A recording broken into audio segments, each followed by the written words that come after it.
نبی کریم صلی اللہ علیہ وسلم نے فرمایا، اللہ تعالیٰ نے کوئی بیماری ایسی نہیں بنائی جس کا علاج پیدا نہ کیا ہو۔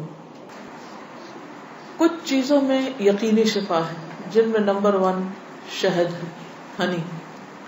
ابو سعید رضی اللہ عنہ سے روایت ہے کہ ایک آدمی نبی صلی اللہ علیہ وسلم کی خدمت میں حاضر ہوئے اور عرض کیا کہ میرا بھائی پیٹ کی تکلیف میں مبتلا ہے۔ آپ نے فرمایا اسے شہد پلاؤ۔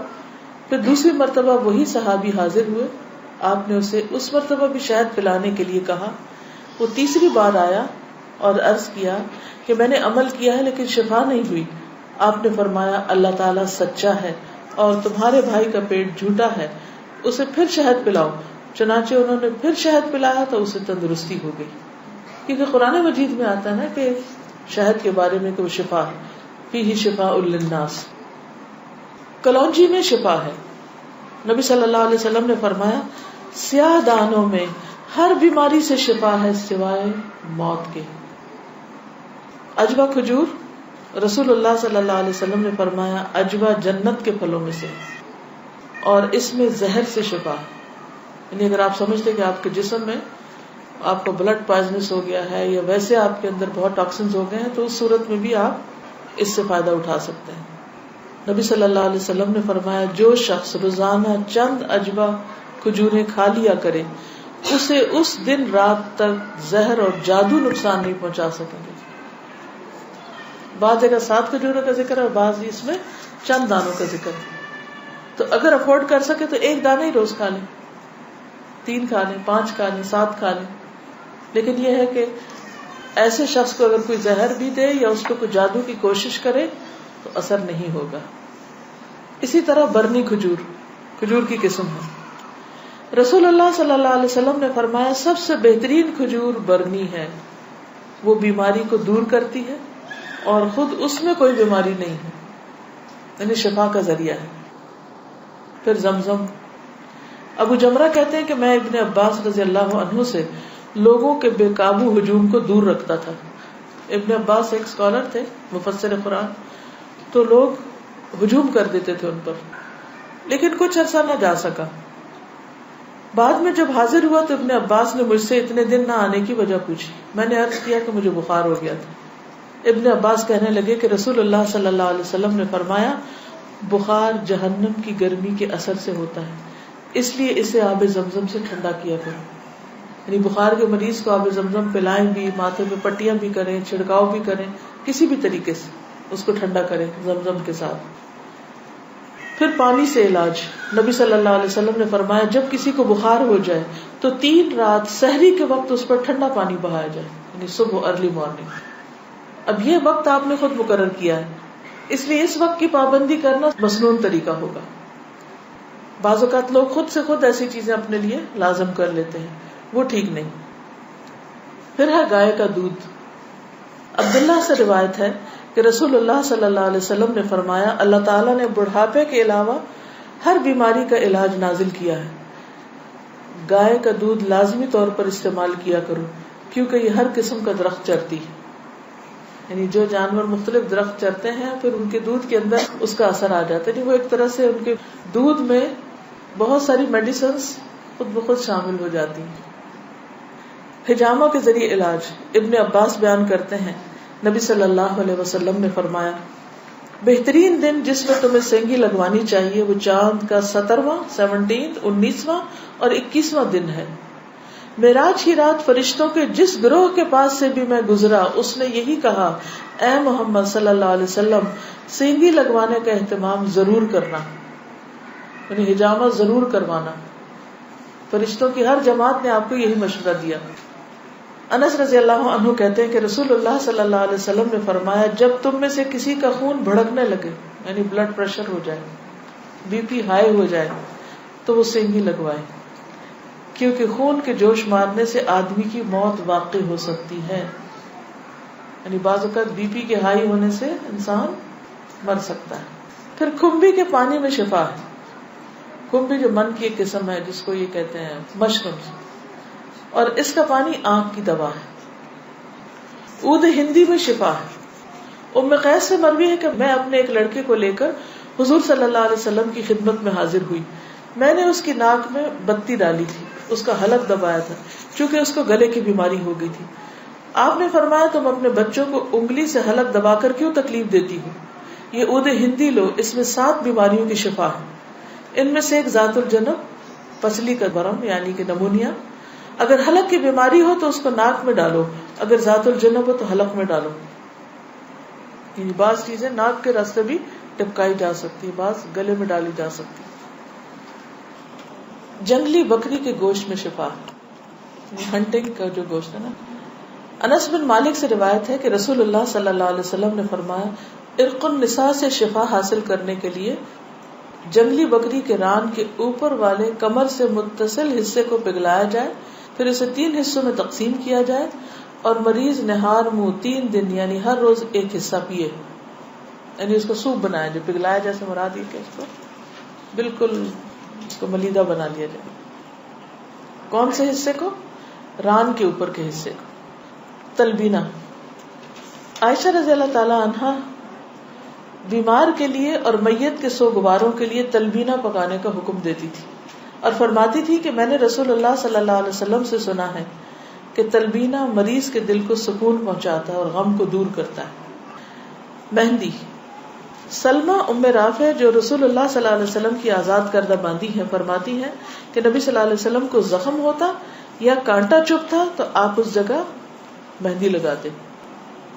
اور آخری بات یہ کہ پرہیز علاج سے بہتر ہے. ام المنذر بنت قیس انصاریہ کہتی ہیں کہ رسول اللہ صلی اللہ علیہ وسلم میرے پاس آئے. آپ کے ساتھ علی رضی اللہ عنہ بھی تھے جو ابھی ابھی بیماری سے صحت یاب ہوئے تھے. کچھ نیم پختہ کھجوریں جو پک گئی تھی لٹکی ہوئی تھی. رسول اللہ صلی اللہ علیہ وسلم نے ان کو کھانا شروع کر دیا اور علی بھی کھانے کے لیے کھڑے ہوئے، لیکن رسول اللہ صلی اللہ علیہ وسلم نے یہ کہہ کر منع فرمانا شروع کر دیا کہ رک جاؤ کیونکہ ابھی تک بیماری کی کمزوری باقی ہے. سو وہ رک گئے. میں نے جو اور چکندر کا ایک کھانا تیار کیا اور آپ کے پاس لے کر آئی.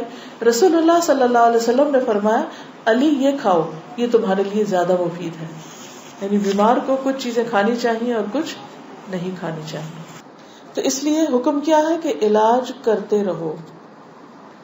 اللہ نے کوئی بیماری ایسی نہیں رکھی جس کا علاج نہ رکھا ہو سوائے موت اور بڑھاپے کے. اسی طرح معالج کو دکھانا چاہیے. جابر بن عبداللہ سے روایت ہے کہ رسول اللہ صلی اللہ علیہ وسلم ایک بیمار کی تیمارداری کے لیے تشریف لے گئے اور فرمایا تم لوگ اس کے لیے کوئی طبیب کیوں نہیں بلاتے؟ انہوں نے کہا اللہ کے رسول صلی اللہ علیہ وسلم آپ بھی ہم کو یہ حکم دیں گے، یعنی آپ بھی کہتے ہیں کہ ہم طبیب کو بلائیں. آپ نے فرمایا اللہ تعالیٰ نے جو بیماری اتاری ہے اس کی دوا بھی نازل کی ہے. تو طبیب یا معالج کو دکھانے کا حکم کیوں ہے؟ اس لیے کہ وہ صاحب علم ہے، صاحب تجربہ ہے، اس کے پاس ایکسپیرینس ہے. تو جب انسان کو کسی بھی چیز کے بارے میں علم نہ ہو تو حکم کیا ہے قرآن کا؟ فَاسْأَلُوا أَهْلَ الذِّكْرِ إِن كُنتُمْ لَا تَعْلَمُونَ. جاننے والوں سے پوچھو اگر تم نہیں جانتے، چاہے کوئی دنیاوی مسئلہ ہو یا کوئی دینی مسئلہ ہو. پہلا کیا ہے؟ توکل، اللہ پہ بھروسہ کہ شفا مجھے دے گا تو وہی دے گا. اور جو بھی کچھ کرے اس میں یہ نہ سمجھے کہ اس چیز کے اندر کوئی چیز ہے، وہ اللہ ہی نے ڈالی اس وقت. دوسری چیز ہے دعا کرنا، دعاؤں سے علاج. تیسری چیز صدقہ کرنا. کوئی بیماری آئے تو صدقہ کیا جائے. ہمارے عام طور پر کالے بکرے کا صدقہ کیا جاتا ہے، تو اس کے لیے ضروری نہیں آپ چاہے بکرے کا کریں، چاہے مرغی کا کریں، چاہے کسی چڑیا کا کریں، چاہے کوئی بھی صدقہ کریں، چاہے کھانے کی چیز کا کریں یا کوئی کپڑے کا یا کسی بھی شکل میں. حضرت حسن بصری سے روایت ہے کہ رسول اللہ صلی اللہ علیہ وسلم نے فرمایا داؤ مرضاکم بالصدقہ، اپنے مریضوں کا علاج صدقہ کے ذریعے کیا کرو. یعنی آپ کو کوئی تکلیف ہوئی فوراً جا کے صدقہ نکال دیں. تیسری چیز کتاب اللہ سے علاج، یعنی قرآن مجید شفا ہے. اور یہ کہاں سے پتہ چلتا ہے؟ خود قرآن مجید سے ہی پتہ چلتا ہے. وَنُنَزِّلُ مِنَ الْقُرْآنِ مَا هُوَ شِفَاءٌ وَرَحْمَةٌ لِّلْمُؤْمِنِينَ وَلَا يَزِيدُ الظَّالِمِينَ إِلَّا خَسَارًا. اور ہم قرآن میں جو کچھ نازل کرتے ہیں وہ مومنوں کے لیے تو شفا ہے اور رحمت ہے، مگر ظالموں کے خسارے میں ہی اضافہ کرتا ہے. تو قرآن مجید میں جو کچھ ہے وہ سارے کا سارا شفا ہے. لیکن یہ جو کسی پہ خود سے پابندی خود ساختہ لگا دینی ہے نا کہ 300 بار پڑھو یا 1000 بار پڑھو یا رات کے وقت پڑھو یا صبح کے وقت پڑھو یا عشاء کے بعد پڑھو، وہ بعض اوقات لوگوں کو بلا وجہ کی مشقت میں مبتلا کرنا ہوتا ہے. اور نبی صلی اللہ علیہ وسلم کی سنت سے اس کا کوئی ثبوت نہیں کہ آپ نے صحابہ کو کوئی خاص نمبر بتایا ہو اور یہ کہا ہو کہ یہ اس وقت میں بیٹھ کے پڑھو یا اندھیرا کر کے پڑھو یا پانی کے کنارے پہ جا کے بیٹھ کے پڑھو. یہ پھر خود ساختہ پابندیاں ہو جاتی اور لوگ بھی ڈرنے لگتے ہیں کہ اگر یہ 41 دن نہ پڑھی یہ چیز تو کام نہیں ہونے کا. نہیں، اللہ تعالیٰ تو ایک دفعہ سے بھی سنتے ہیں. لا الہ الا انت سبحانک انی کنت من الظالمین. اصل چیز ہے کہ اخلاص اور شوق کے ساتھ انسان پڑھے. صرف اس کو ایک رٹو طوطے کی طرح رٹتے رہتے ہیں، پڑھتے رہتے ہیں، نہ کوئی یقین ہوتا ہے، نہ کوئی روح ہوتی ہے اور نہ ہی کوئی سمجھ ہوتی ہے کہ کیا پڑھ رہے ہیں. یہ ٹھیک نہیں. اسی طرح غیر شرعی علاج سے بھی پرہیز کرنا چاہیے. قیس بن سکن اسدی کہتے ہیں کہ عبداللہ بن مسعود نے اپنی بیوی کو دیکھا کہ اس نے خسرے کی بیماری کی وجہ سے تعویذ پہنا ہوا تھا.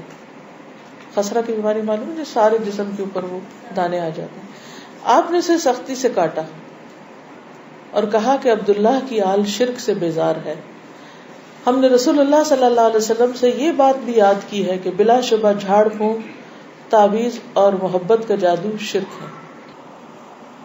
یعنی کسی کو مسخر کرنے کے لیے جادو کرنا، کوئی ایسے ٹوٹکے کرنا، وہ بھی شرک میں آتا ہے. یعنی بعض خواتین ہوتی ہیں نا، وہ اپنے شوہر کا دل جیتنے کے لیے بابوں کے پاس چلی جاتی ہیں، وہاں سے کچھ عملیات کرواتی ہیں، تو یہ شرک میں آ جاتا ہے. اسی طرح کوئی چیز باندھ کے اسے گلے میں لٹکا لینا، یہ بھی درست نہیں. اس کو پڑھنا چاہیے. اور شرک یا دم جو ہے یہ سب کچھ پھر شرک میں شامل ہو جاتا ہے. اسی طرح حرام ادویات بھی منع ہے. نبی صلی اللہ علیہ وسلم نے حرام ادویات کے استعمال سے منع فرمایا ہے. ابو ہریرہ سے روایت ہے، سنن نبی داؤد. آپ نے فرمایا جس نے حرام چیز کے ساتھ علاج کیا اللہ تعالیٰ اس کے لیے اس میں شفا نہیں رکھے گا. یعنی حرام شفا نہیں دیتا، وہ مزید کسی بیماری کو بڑھانے کا ذریعہ بن جاتا ہے. آج کل آپ دیکھیں کہ کتنا زیادہ سائیڈ ایفیکٹس کے بارے میں آپ سنتے ہیں. تو بعض اوقات ایسی دوائیاں جو ایک مرض کو بظاہر کیور کرتی ہیں، وہ اپنے ٹاکسنز اور جگہوں پر اتنے زیادہ پیدا کر دیتی ہیں کہ جس سے ایک مرض جاتا ہے تو ایک اور نکل آتا ہے، جو مکمل شفا نہیں ہوتی. الکوہل سے علاج کرنا منع ہے. بعض لوگ کھانسی وانسی میں وہ دیتے ہیں نا برانڈی، اور کہتے ہیں بس ایک چمچہ بچے کو پلا دو تو ٹھیک ہو جائے گا. چاہے اس سے وہ ٹھیک ہو بظاہر، لیکن وہ مزید مرض پیدا کرنے والی ہے، وہ شفا کا ذریعہ نہیں بلکہ بیماری ہے. نبی صلی اللہ علیہ وسلم نے جو فرمایا کہ 3 چیزوں میں شفا ہے، اس میں ایک شربت اصل، شہد پینا، اور دوسرا شرطت محجم، یعنی اس کے کٹ میں وہ جو حجامہ والا کٹ لگاتا ہے، اور تیسرا داغنا. تو میں تمہیں داغنے سے منع کرتا ہوں. 2 طریقے ٹھیک ہے، شربت اصل ٹھیک ہے، شرطت محجم ٹھیک ہے، لیکن داغنا ٹھیک نہیں.